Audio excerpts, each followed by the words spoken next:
Mark 3. Again he entered the synagogue, and a man was there with a withered hand. And they watched Jesus, to see whether he would heal him on the Sabbath, so that they might accuse him. And he said to the man with the withered hand, "Come here." And he said to them, "Is it lawful on the Sabbath to do good or to do harm, to save life or to kill?" But they were silent. And he looked around at them with anger, grieved at their hardness of heart, and said to the man, "Stretch out your hand." He stretched it out, and his hand was restored.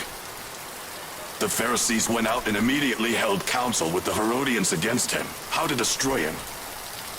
Jesus withdrew with his disciples to the sea, and a great crowd followed, from Galilee and Judea and Jerusalem and Idumea, and from beyond the Jordan, and from around Tyre and Sidon. When the great crowd heard all that he was doing, they came to him. And he told his disciples to have a boat ready for him because of the crowd, lest they crush him, for he had healed many, so that all who had diseases pressed around him to touch him. And whenever the unclean spirits saw him, they fell down before him and cried out, "You are the Son of God." And he strictly ordered them not to make him known. And he went up on the mountain and called to him those whom he desired, and they came to him. And he appointed 12, whom he also named apostles, so that they might be with him, and he might send them out to preach and have authority to cast out demons.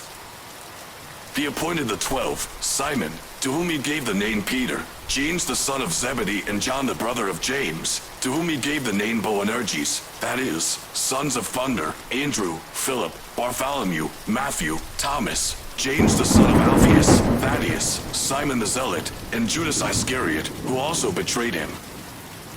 Then he went home, and the crowd gathered again, so that they could not even eat.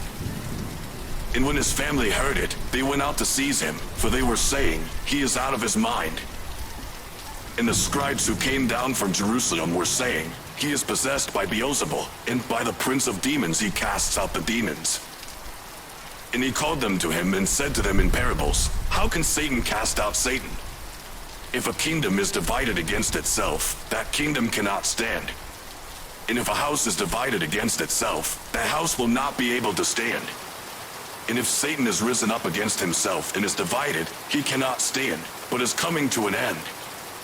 But no one can enter a strong man's house and plunder his goods, unless he first binds the strong man. Then indeed he may plunder his house. Truly, I say to you, all sins will be forgiven the children of man, and whatever blasphemies they utter. But whoever blasphemes against the Holy Spirit never has forgiveness, but is guilty of an eternal sin. For they had said, He has an unclean spirit. And his mother and his brothers came, and standing outside they sent to him and called him. And a crowd was sitting around him, and they said to him, "Your mother and your brothers are outside, seeking you."